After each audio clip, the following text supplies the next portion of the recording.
everyone.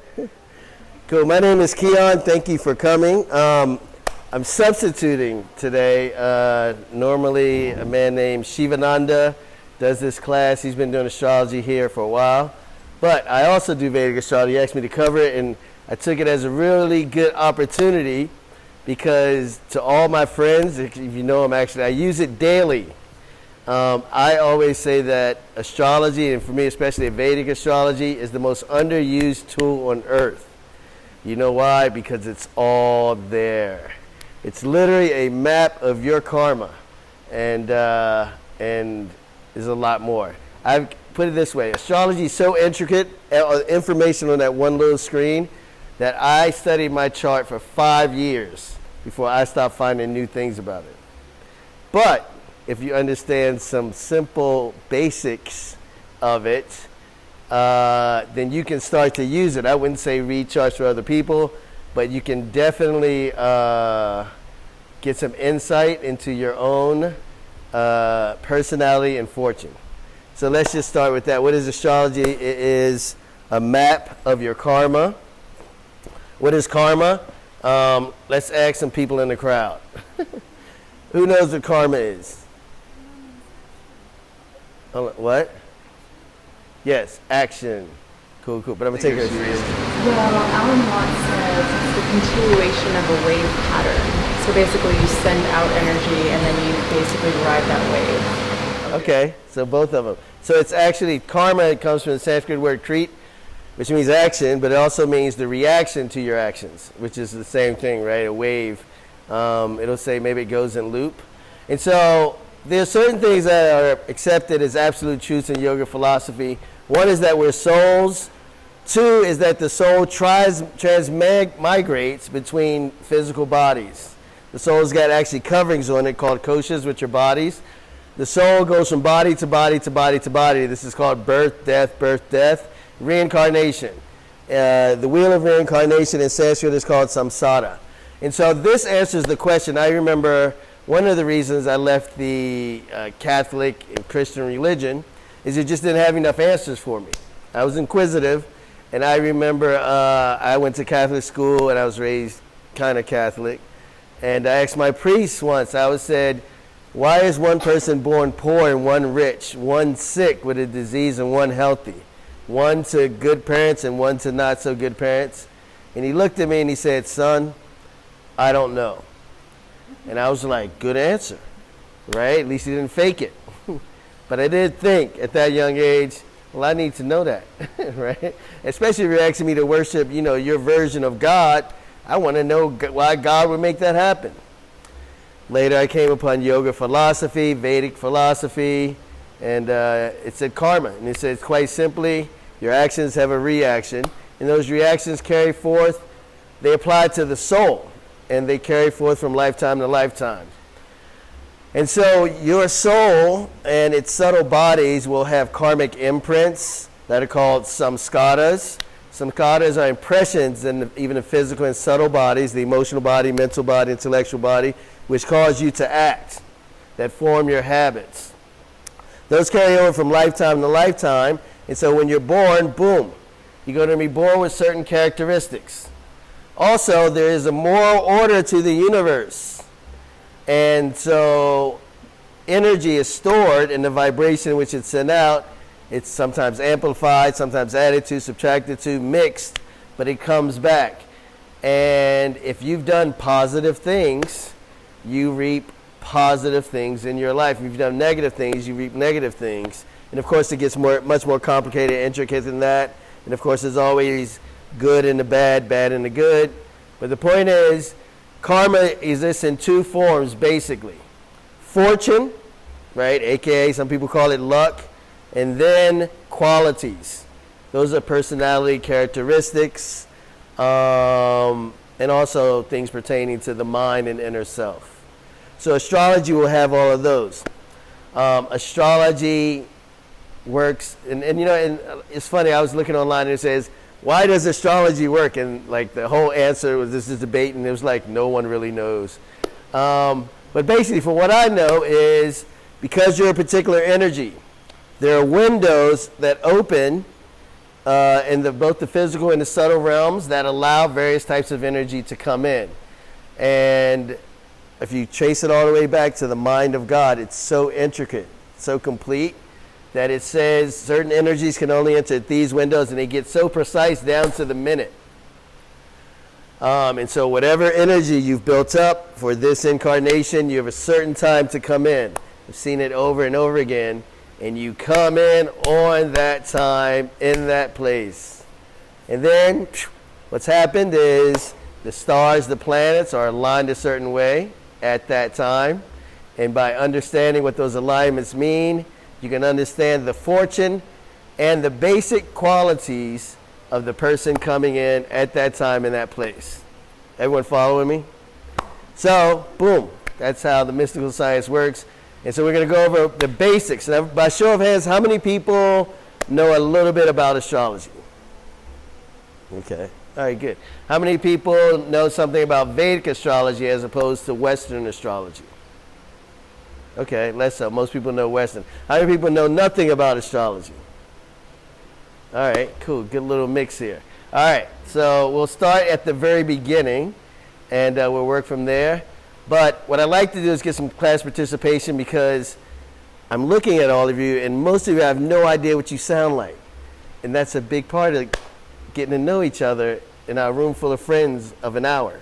So I want to just go around, and let's keep it quick and brief, because there's a lot of us. Just say our name, where we're from, and one short line about it, what astrology means to you. Cool, and we'll just go around quickly, and we'll start here. Yeah, speak. Hold on. Use your outside. Hi, I'm Julia. I'm from California.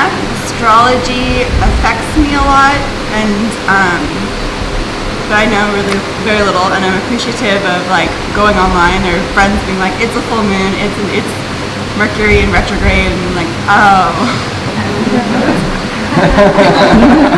Mercury retrograde is real. Yeah. Isn't it? Raise your hand if you know that. Oh my God. It's annoying. It comes so frequently too. Does that feel like you just got out of one? Like, what's wrong? Can you check? That happens to me every few months. I'm Karen. I'm from North Queensland in Australia, and astrology helps me to understand people in my life. I'm going to turn the other page. It's not you guys My name is Dima. I'm from Lithuania, and I know nothing about astrology, and I don't feel any effect on me. It seems to me like it has no effect when people say about the moons and everything. I just feel fine all the time. But I'm interested still.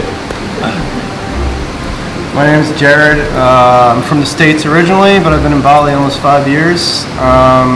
I'm fascinated by the collective patterns and just like how history repeats itself in the cycles, and that astrology really connects me to. And it all started with looking at my birth chart, but I'm more fascinated by the collective aspect of it all. My name is Bri. I'm from New Zealand, and for me, astrology is just a really great mystery, and I'm enjoying just learning about the deeper understanding. My name is Oscar. I'm original from Germany, but I'm traveling since 4 years, and astrology totally guides my life. I'm Sarah. I'm from Boston in the US. I don't know much about astrology, but I read my daily horoscope, and I like to know how the universe affects me day to day. I'm Allie. I'm also from Boston in America, and all I know is that I don't know, and I'm ready to be the observer. I'm Dalia. I'm from Lithuania, and I like astrology because it gives you funny and interesting insights, so I'm curious. I'm Valencia from Singapore. I guess astrology is something to do with mapping out my life. I'm not really sure.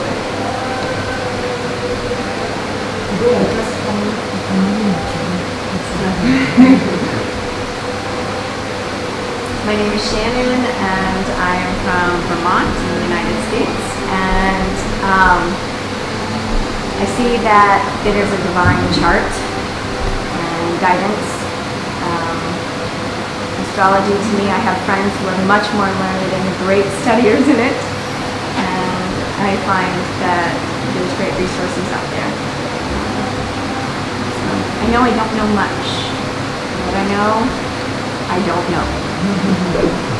I'm common, I also don't know much, and I feel like I'm at the start of a very long journey, or a journey.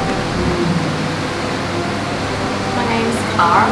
I'm from the south coast of New South Wales. And really I'm just interested in learning more about astrology. I feel quite connected in terms of my star sign. I'm going to read about that, but I don't know too much more, so just wanting to find out. My name's Naomi. I'm from the UK. I literally know nothing, but I'm here because I'm interested. I'm Sunena. I'm from India. Speak louder. I'm from India. My name's Sunena.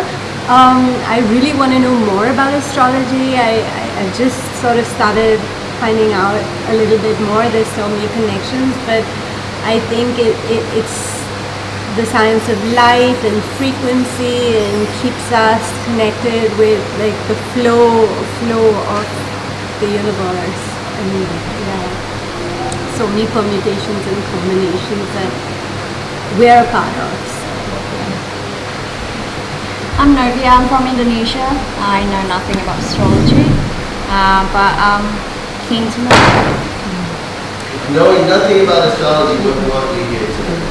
Because some friends of mine have told me about, like it's accurate and it's this, and I'm just like a bit skeptic about it because I don't really know anything, but it's not really fair for me to judge, so I thought, alright, come here and learn about it.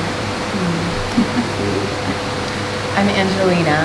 I'm from California, and I've had my chart read by traditional astrologists, Vedic astrologers, and shamanic astrologers.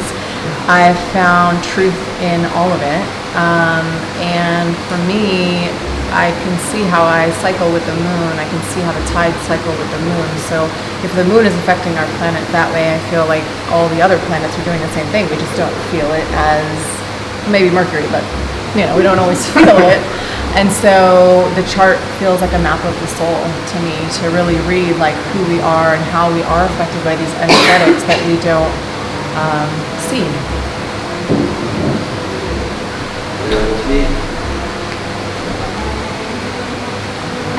For me, Vedic astrology is, it really makes me wonder, because it's so perfectly designed, and it really makes me wonder that there is a greater plan to everything, and how the planets are exactly aligned at a certain time when you are born to fulfill your karmic duty. And I think it's also really good because on planet Earth, you sometimes forget that you are in a solar system. And so I feel there's this feeling of grandness with Vedic astrology. Cool, thank you. All right, I want a quick note on the main difference between Western astrology and Vedic or Eastern Indian astrology. So Western astrology is often called tropical system, and Eastern astrology or Vedic system is called the sidereal. A lot of people don't know this, but the Earth actually has something called a wobble. It's got a wobble on its axis, and it produces an effect called the precession of the equinoxes. I think an astronomer might be able to speak more about what that might mean from a physical standpoint. But from an astrological standpoint, it produces a big difference, and even from a physical astronomical standpoint. Basically, how one would look at the sky is you can take one point that you look directly at, and you can draw it as a thin line.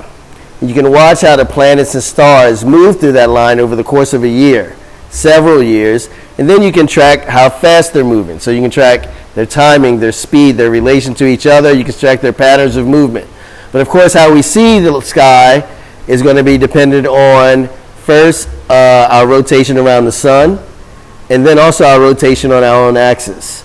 But additionally, because the Earth wobbles on its axis and produces an effect called the precession of the equinox, If we're looking at that one point in space, over time, everything, even as it's moving, would be shifting back. And it's a slow shift, but the sky would be different if we took the same point now than 2,000 years ago. And so this is due to the precession of the equinoxes. And so what it means is Vedic astrology is different from Western astrology in that Vedic astrology takes into account the precession of the equinoxes. It takes into account the wobble. And Western astrology, which is actually based on Babylonian astrology, still views the sky as if it were 2,000 years ago, Babylon. And so it has not taken into the effects of the precession of the equinoxes. And so it is actually almost 24 degrees ahead of where things physically are in the sky at any particular time. Did everyone follow that? I tried to really explain simply. So the truth is, Western astrology is actually not physically accurate. It's actually, which means astronomically accurate. For example, who has had their Western chart and their Vedic chart done? Okay, cool. Well, you spoke about it once. So when people say, what's your sign? Do you know what they're usually referring to? Right, in the West they're usually referring to your sun sign. In the Vedic system we'd refer to the moon sign. And then also sometimes the rising sign, because the moon is the planet of the inner self, and it's the planet of the mind. The sun is also a planet of the soul, but it's also the planet of the body.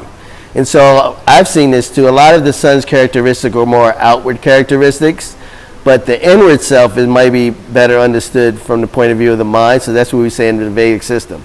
However, it's just one planet and one sign. There's 9 planets and 12 signs. But what is your sun in Western astrology, and what is it in Vedic astrology? Do you know? I don't know. So Scorpio, but I don't know. Okay, who knows? Do you know, Shannon? I was just thinking about, because I just had it a week ago, so I'm really a grip. He was talking about, my son was in Scorpio if it's Western, which I got that, but Scorpio comes up again. So it was really confusing, that part. The part that caught me was the moon sign, because that seemed to be the big thing for him. And for me, which was a deer inside of Taurus. It was like I was like right in that. And so that deer really connected. So I don't know what all of that means. Okay, no. Everyone, do you know? Yeah. So is the chart, the birth chart, is it different in Vedic astrology than, or it can't be? That's what I'm explaining. So how about I just do it? So in Western astrology, because it's 24 degrees faster. Actually, here, why don't we do this? I'll start with drawing a northern style, North Indian style Vedic chart. Anybody taking notes? This is super simple if you want to follow. So you draw a square. That doesn't look so good.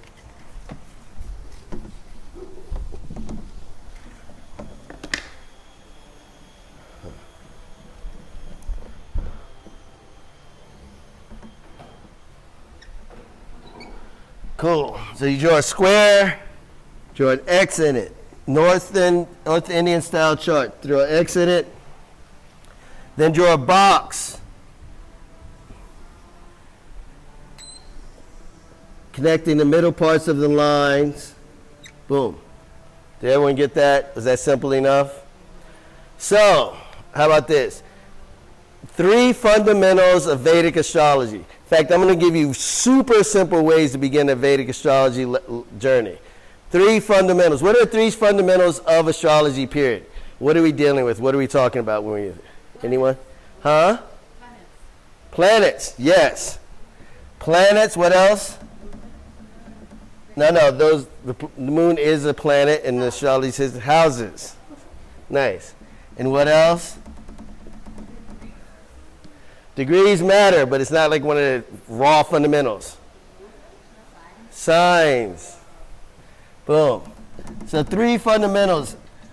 Planets, houses, signs. The houses are stationary in the sky. They never change. So you take the sky as a 360-degree ellipse, right? If you were to look at directly on the eastern horizon, there are 12 houses.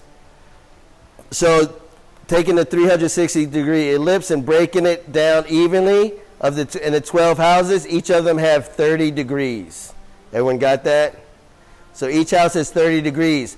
The house, so a house is just a space of sky, but it means something. So the space of sky that's directly on the eastern horizon, dead center 30 degrees, that's called the ascendant. Also called the first house or the rising house.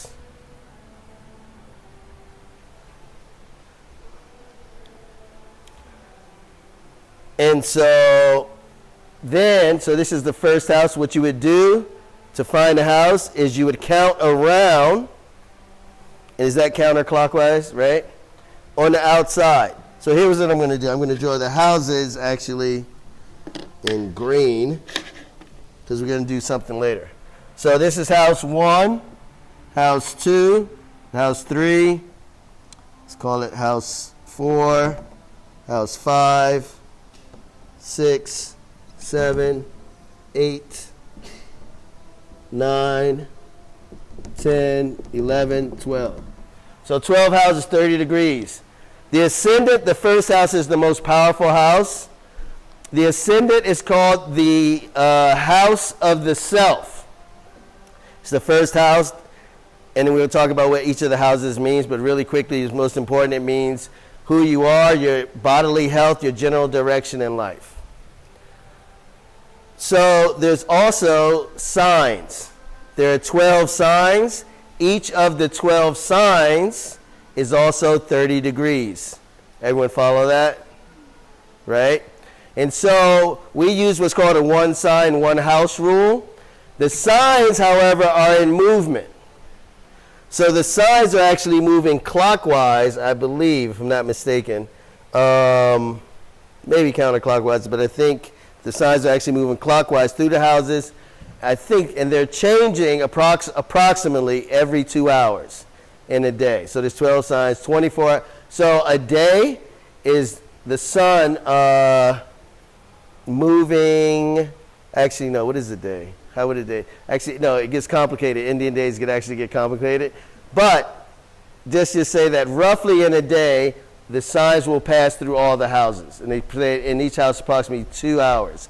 When a sign aligns with the house, then you'll say, okay, you have this sign in that house. For example, sign of Virgo. When the signs are moving through the houses, when Virgo aligns with the first house, then you say you have Virgo ascendant. Everyone get that? So I'm actually going to run this down. So I'll write down the actual numbers of the signs, and I'm going to mix it up.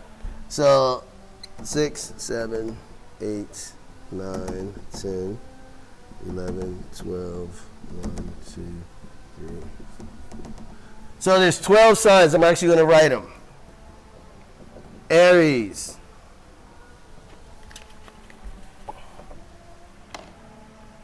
Taurus, Gemini, Cancer, Leo, Virgo, Libra,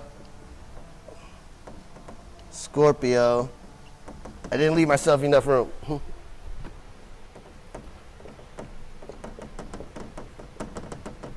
Sagittarius, Capricorn, Aquarius, Pisces. So we're trying to take it step by step when we're piecing things together. So these are the houses you count outside. They're fixed. They never move. The signs are in movement. Approximately every 2 hours they change houses. So this is the sixth sign. What is the sixth sign?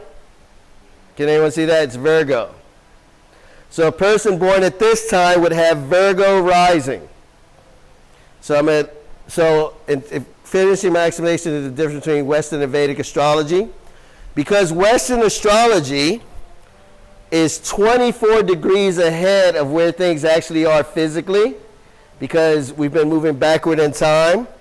For a person who has Virgo rising, if it's not Virgo rising, because remember it's 3 degrees, within the first 6 degrees or so, meaning if they were born with Virgo rising at 7 degrees or more, then they, if that's in the Vedic system, then their rising sign would actually be Libra in the Western system, because the Western system is ahead 24 degrees. Did everyone get that?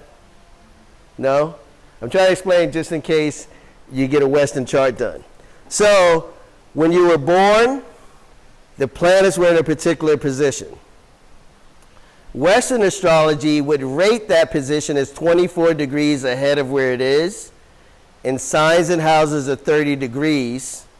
So most likely it would place your planets in a sign, one sign ahead of where it actually was. Did everyone follow that?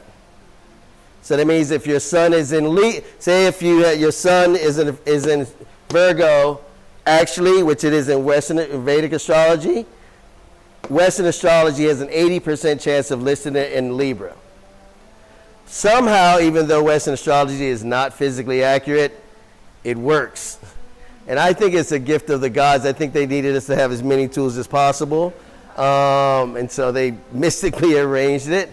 And the signs and the houses mean almost the same thing in the systems anyway. But I just wanted to point that out. Boom. But it's moving right along. So here's what you need to remember about the basics of Vedic astrology. Planets, houses, signs. 9 planets, 12 houses, 12 signs. Planets rule signs.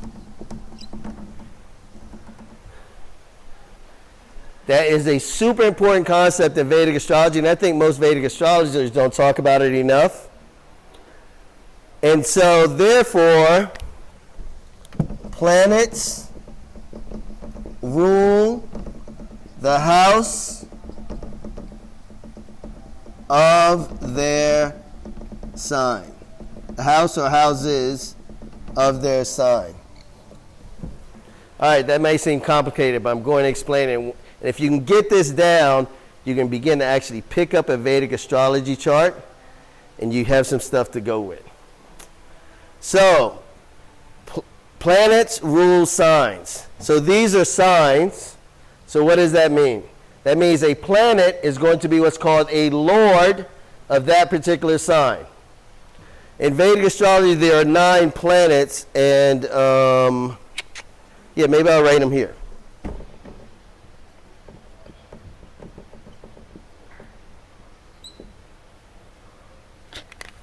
So there are what's called 4 benefics. That means planets that are intrinsically good, have a intrinsically positive nature.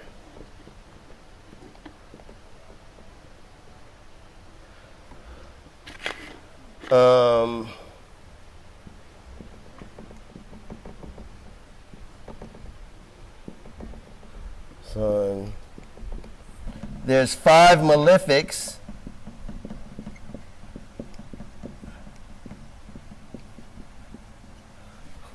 Boom. All right. Now we're in business. Okay. So benefics mean they have an intrinsically good nature. Malefic means intrinsically more negative than positive. Highly malefic means very negative. However, nothing is absolute in astrology. There's downsides to everything. There's upsides to everything. And it also depends on the combinations of things. So things that are highly malefic can turn out highly benefic for you. Things that are highly benefic by nature can turn out highly malefic for you. So you have to understand the how the combinations work. So I'm going to tell you the basics of how to do that. Raise your hand if you're totally lost. Okay, good. So we're kind of halfway there, a little bit. All right. Planets rule signs. What that means is these are signs. The signs have a particular quality. Mars is the planet that rules Aries. And because planets rule the houses of their sign, that means Mars will rule the house that in which Aries is. So let me show you how that goes practically. So Mars is what sign? What number is the sign? Is Mars? The signs never change, by the way. The order never changes. So Mars is. It's not a trick question. Aries is the. Yes, first sign. So on here, Aries would be here in the 8th house. So that means Aries is aligned, or Aries is in the 8th house. Everyone get that? So when Virgo rises, you count around 6, 7, 8, all the way to 1. Aries is the first sign. This is the 8th house. Mars rules Aries, so Mars rules the 8th house. Did everyone follow that? Yeah? And so what that also means is that Mars will take on the qualities of the 8th house. Why is that important? Because, for example, the 8th is the house of death, destruction, and bad luck. Mars is the planet of destruction. So the planet of destruction is taking on the qualities of death, destruction, and bad luck. You want him well placed. Right? Everyone get that? So everyone's following this. So lordship is the first thing you look at in Vedic astrology. I'm going to go back to it. Lordship, lordship, lordship. If you ask me, how's a person's career? You know what the first thing I'm going to ask you is, how is the Lord of the 10th house? This is the 10th house. The 10th house is the house of career.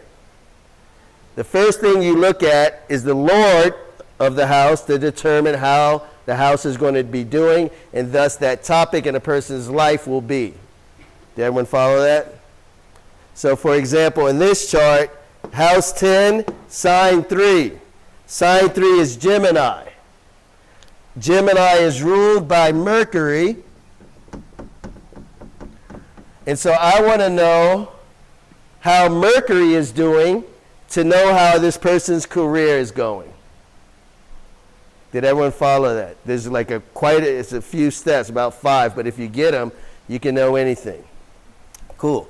Are there any questions so far? This is not like a foundation, this is like an example, correct? No, this is a foundation of how to do things, but I'm using direct examples so that you get the foundations. Okay. This is an example. Yeah. But I'm gonna summarize that. Like I know I know it's tricky if you never heard it, but if you keep it super simple and grasp these simple concepts, you can take them and use them for anything. And so I'm going to give you examples of how to use it right now. But here's what I want you to get. Planets houses signs. Planets rule signs. Signs align with houses. Planets rule the houses that are aligned with their signs. And so they take on those qualities. Because really what you're going to be looking at is how the planets are, right? You want to know, right? That's what you're talking about. What do you have your moon in, et cetera, right? So with us, we want to know what the moon rules first. So this is how astrological analysis goes. Actually, I have a little document that I prepared. So I'm going to actually make sure I don't miss anything. Hold on, but I saw another hand go up for questions. Who was it? Julia. Did you start with your birthday, determines what house one is, and then you work your way around based on that? No, but actually, you know what? Here's what it is. I use a computer program. There's a way to do it manually, but I don't. But it'll tell you, boom. So for example, here, why don't we just take a sample chart? I'll put the planets. So you mean green is the number of the planet, black is the number of the sign. So I'll just put some planets randomly.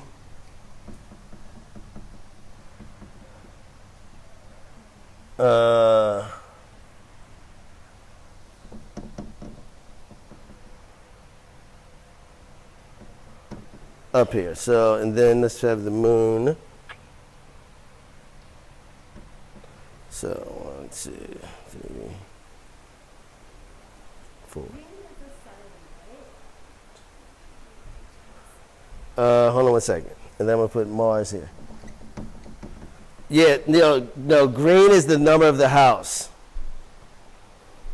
And black is the number of the sign, and red is a planet. So we're going to show you the interaction of planets, houses, and signs. And I think this is a good intro for an hour, even though it might seem a little complicated. Once you get this, you can run. So, in our example, so what we're going to be looking at is for qualities. So the first thing you need to know is, what do all the planets mean? What do the houses mean? What the signs mean? So quickly, let's just actually go over that right now. And so this is a super summary class, right? You can go deeper and deeper and deeper and deeper, right? So Mars, Aries, right? So they have qualities like cardinal, which means very fiery, initiatory. They'll have an element, right? Our Aries is fire, etc. Why don't I actually read it? Do you guys want to know all of that, or am I giving you too many details? Huh? You prefer? All right, so cool. All right, you prefer to be overloaded with knowledge and sorted out later, right? I'm with you. Okay, so the signs will have qualities, right? So Aries, cardinal quality, its element is fire. Taurus, it's fixed, its element is earth. Gemini, it's mutable, its element is air. Cancer, cardinal, water. Leo is fixed, fire. Virgo, mutable, earth. Libra, cardinal, air. Scorpio, fixed, water. Sagittarius, mutable, fire. Capricorn, cardinal, earth. Aquarius, fixed, air. Pisces, mutable, water. So once you have those things in place, so mutable means adaptable, cardinal means initiatory, fixed means grounded. Fire means fire, earth means what you would think it means, mortal means what you would think it is, and air means what you would think it would mean.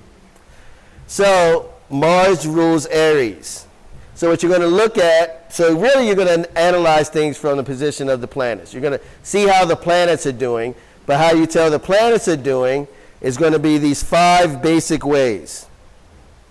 First, actually the first thing I do is look at what house it rules.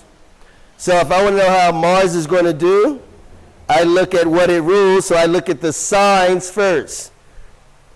Where are the signs that rule Aries? It rules Aries, and then Mars also rules Scorpio. And so I'll look at where Scorpio is, the 3rd house, and then where Aries is, the 8th house. So Mars rules the 3rd and the 8th. So then I look at what the qualities of those houses are. I know they apply to Mars. So the first thing I look at is the planet house that it rules. Then I look at the house that it's in. So this is called lordship and tendency, because where it is going to express, is going to determine what it expresses. Does that make sense? Meaning a planet in a spiritual house will express itself spiritually. A planet in a dark house will express itself darkly. Does that make sense? So the first thing you look at is what it rules. It carries that energy. Then where it is, it's going to express itself that way. So what it rules, what it tenets, then I look at its intrinsic nature. So for this example, Mars tenets the 4th house, right? And then you'll know in the qualities, we'll read the qualities of the houses in a second. The 4th is a soft house. Mars is not a soft planet. So typically, you don't want Mars there. You don't want something super rough in your house of softness. And so this is actually a form of what's called Kuja dosha, which happens almost half the time. But it's a milder form of Kuja dosha, which means the planet of destruction in the house of the home and the heart. So you generally don't want that. It's the spoiling effect on Mars, of Mars on marriage. It's called Kuja dosh.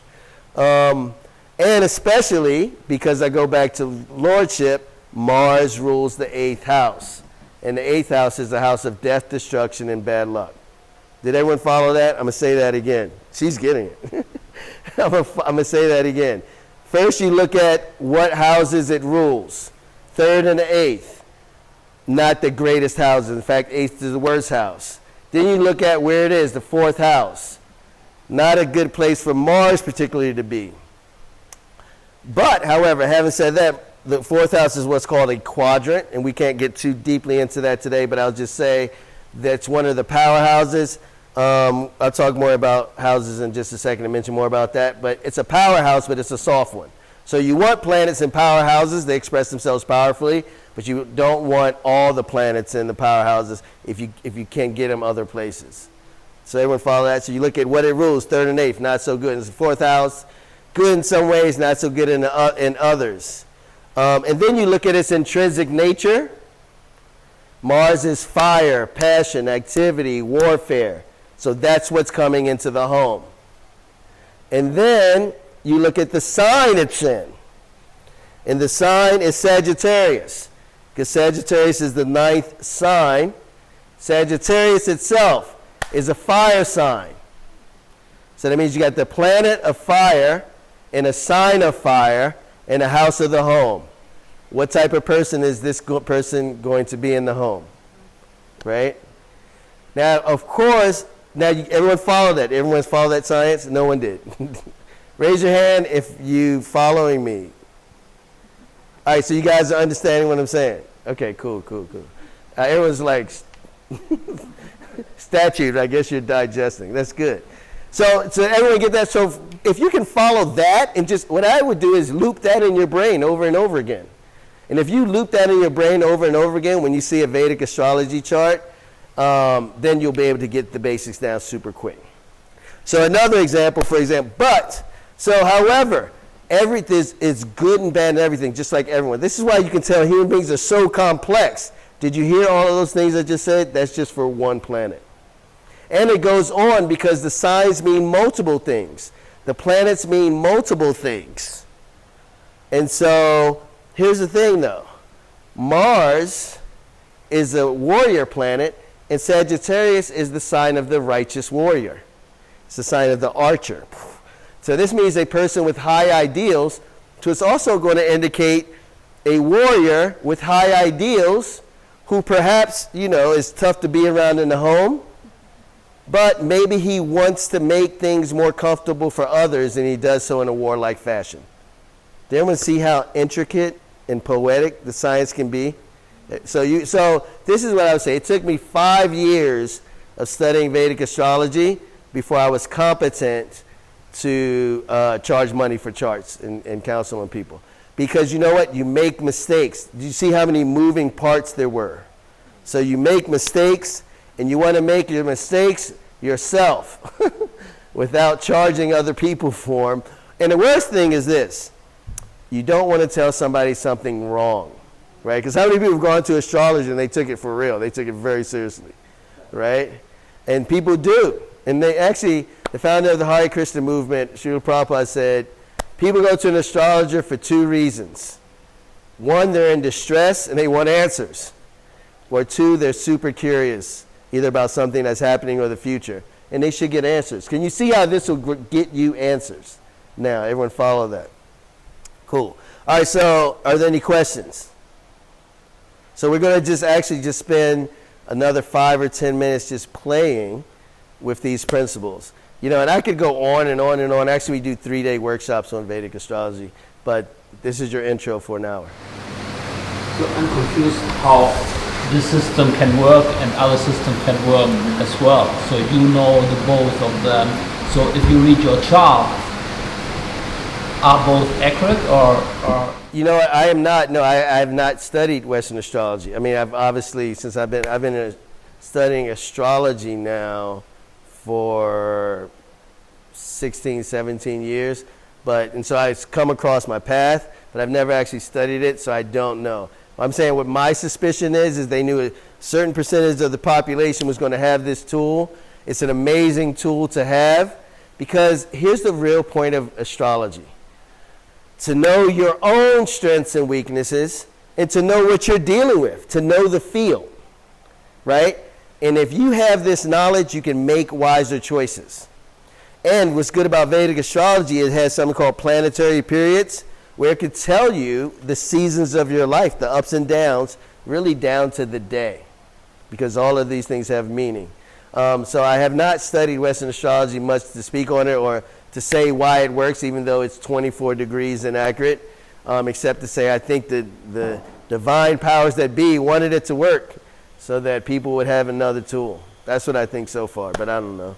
Yeah. Have you read your charts, both of them? No, I can't. You know, it's funny. I just haven't even, because I don't just do astrology. I do a lot of other things. So for me, I just use tools that I need. This is a practical tool that's helped me get through life. And so I didn't really need Western astrology to get through life. This was working just fine. So I haven't really looked at it more. Here, let me get her first. Do you guys have the same planet associated with your sign? The planets all stay in the same order. They have, no, the signs have the same order, and the planets always rule the same signs. So that's permanent. Actually, so let me go over it real quick. I don't want to write it. I'm just going to say it because we're running out of time. Aries is ruled by Mars. Taurus is ruled by Venus. Gemini is ruled by Mercury. Cancer is ruled by the moon. Leo is ruled by the sun. Virgo is ruled by Mercury. Libra is ruled by Venus. Scorpio is ruled by Mars. Sagittarius is ruled by Jupiter. Capricorn is ruled by Saturn. Aquarius is ruled by Saturn. Pisces is ruled by Jupiter. And I want to actually just play with some. All right, so here's what I'm going to do. Let's answer these last two questions. I'm going to tell you the general characteristics and qualities of the planets and the houses, and then we'll play with some more examples. Who? Go. How does this work in determining who's compatible? How can we get along? Excellent question. So, the moon being the planet of the mind and the inner self, the subtle, what's called the subtle body. If you really want to be in a relationship, you have to be in a relationship with that person's inner self and their mind, right? More so than the physical.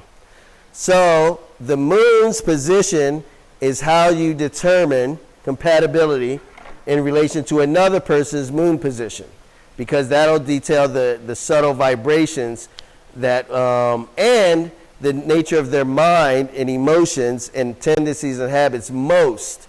So that's the first way you would do it. You would compare the moon. So you actually compare what's called the moon star. So this goes a little bit deeper.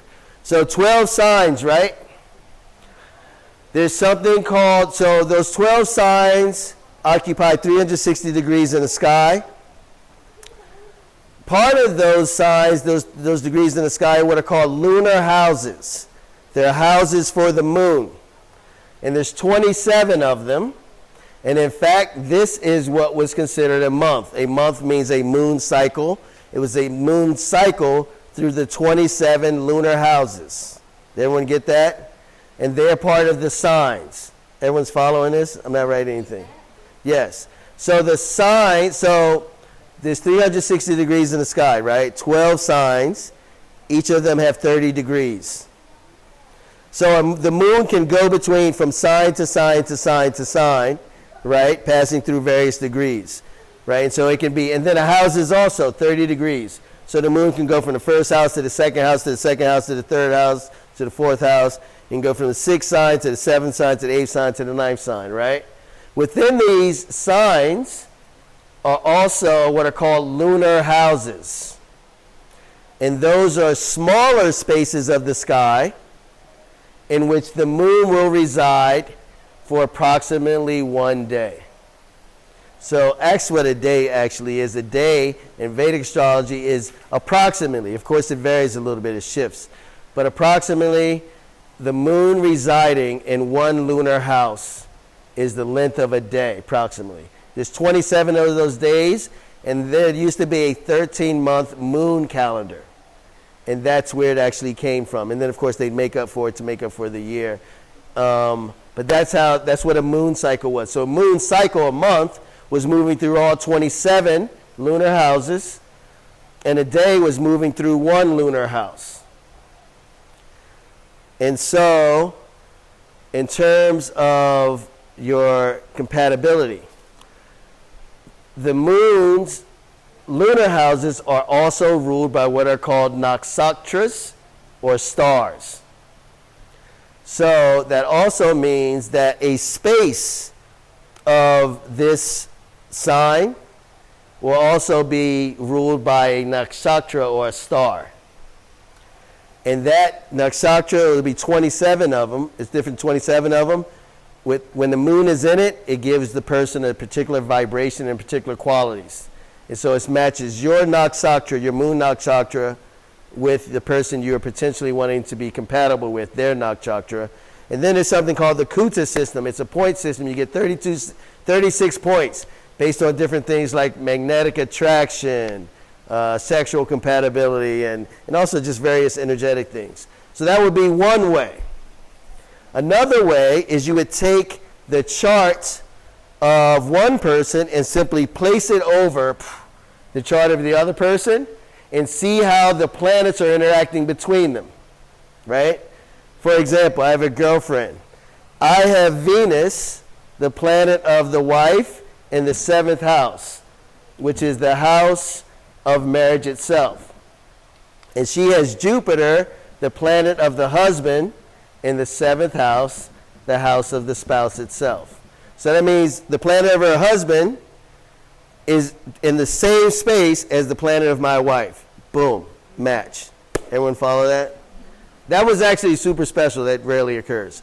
But, so that's another way. So you would check the moon, and then you check how the planets are interacting. Did that answer your question? Then there's other little ways, but those are played number one, number two ways.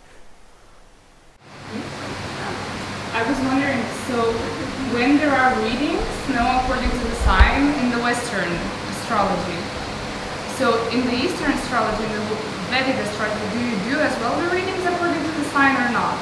Like, Libra, the day of Libra is this and that. Yeah, I know, but this is a map. You talk about the personal map, but I'm talking more about like each sign. So is it just that the difference is that I am in a different sign in the Vedic astrology? I don't understand. So for instance, I open a magazine, I want to know how Libra's December will be. So in Eastern astrology, there will be readings about whatever, like this December Libra will encounter love or whatever. So do you do that in Vedic astrology as well, and how? I mean, you can, but you know what? I see Vedic astrology doing that kind of thing way less, because this is such a precise science that I'd rather speak to you individually about. You know what I mean? Because it's going to go down to way more. Do you see how many factors we're pulling up? Right. So get this. You see this? This is one little sheet. Well, we got 9 planets, 12 houses, 12 signs, all interacting. All of them having multiple meanings. I'll tell you another thing. To be a good astrologer, you have to be a mystic. You have to have some mystical feeling and understanding, because it's very subtle. You have to know and feel what cancels what adds to what. You have to actually allow yourself to be guided to stuff that you won't be able to see, because there's very subtle interactions. What I say is, look at the planets as people, look at the houses as just that, houses, and look at the signs as qualities on the houses. So you can look at lordship as a person being the landlord of a house. You can look at tenancy just like that. The person's a tenant. So if they're living somewhere, they're going to express themselves like that. But what matters most for that house is who's the lord of it. Does that make sense? And it's just so many factors involved that I wouldn't even get into that. And also, another thing is, when people are talking about your sign, there's 9 planets. Usually they're only talking about the sun sign. And that's important. Don't get me wrong. It's definitely important. But there's many other factors to consider. So if your planet was Venus, does that mean you're a Taurus? Okay, when you say if your planet is, you have 9 planets. Everybody has them. So you have to be more specific. Well, you said yours is Venus and you're in the house. No, I said that my Venus is in the 7th house. Everyone get that? So maybe that's where we'll restart. Let's reboot. Shoot. When people are like, hey, Libras, you're going to do this. What they're saying is, for people with Sun in Libra, they're not even mentioning what house it's in, right? Or what houses or signs the other 8 planets are in, or what planetary period you're in, what things are transiting your planets, meaning passing over them and producing effects, right? So there's a lot going on. So did you want to continue asking your question? Okay. All right, did everyone get those very basics though. Yeah? Did everyone explain something? So I'm going to do one more example. So say this is a sample chart. I'll show you this. Oh. Yeah, we don't really have time. We have to wrap it up. I was going to go over the houses and the planets with you, but we don't have time. There were some people milling about out there. But yes, quickly. I was going to ask you, just talking about this earlier, that can you still get an accurate reading if you don't know exactly what time you were born? If you're like, oh, I know what day, but not what time? Yeah. All right, you know what? It's best to get as close as you can. It's so precise that actually these charts change every 2 minutes. There's a subtle shift, but it can make a massive difference. Also, there are in Vedic astrology 16 divisional charts. That means secondary charts that represent various things. The 9th divisional chart, called the Navamsa chart, is especially important. I say it accounts for about 10 to 30% of your karma. That changes every 10 minutes. So it's super important that you have precisely accurate. If you don't, however, what you can do, especially with Vedic astrology, is you can figure it out. I can do this by listening to your life story and matching it with different planetary periods, and then I'll come up with the most likely scenario. But for absolute precision, you need the absolute correct time. The term you just used, Mumsa, is it Mumsa or started with an M? Something about your karmic. Navamsa? Yeah, what is it? Oh, the Navamsa. The Navamsa is a secondary chart, right? So this is your main chart. It's called the Rashi. But in Vedic astrology, there also are these other charts. And the planets will be in them differently, and they have to deal with like esoteric things like past lives, future lives, and then very specific things like wealth or relationships or blah, blah. The relationship one of the spouse, is especially important because it contributes a large particular amount of your karma. I see Navamsa become important when it's extreme, either for the positive or for the negative. It really affects the chart. So that's what that was. All right, so really quick, I want to give you last quick example. So going back to things, we want to say, here's what we would ask. Is this person a spiritual person? Are they righteous? First thing I would look at is what house represents righteousness? And then once I look at the house, what's the next thing I'm looking for? I said it like 15 times. The Lord. The Lord. Yes, just remember this. I know it's tough. We got to do this again, right? You're going to look at the Lord. So if you want to know if a person's righteous, you have to know what the planets, houses mean. The 9th house is the house of righteousness. Got it? So then I want to look at who rules the 9th. And then I see how he or she's doing. And if she's doing good, then this person's righteousness is doing good. Does everyone make sense? This is a super practical science. So this is the 9th house, right? It's ruled by the second sign. It's the second sign is in it. It's aligned with the second sign. The second sign is Taurus. Venus rules Taurus. And Venus is in Taurus in the 9th house. So that means Venus is very strong, very good. When a sign is in its own, planet's in its own sign, is doing very well, unless it's a bad house. So this is a strong house, the house of righteousness. Venus is doing well in it, in its own sign. Venus is the planet of love. This person will be a loving, a righteous, and spiritual person. Everyone grab that? But then you go even more. Jupiter, the planet of righteousness, is in the 1st house, the house of the self. This person will be even more righteous. Wow. Okay. That's all we got for a beginning. Thank you so much.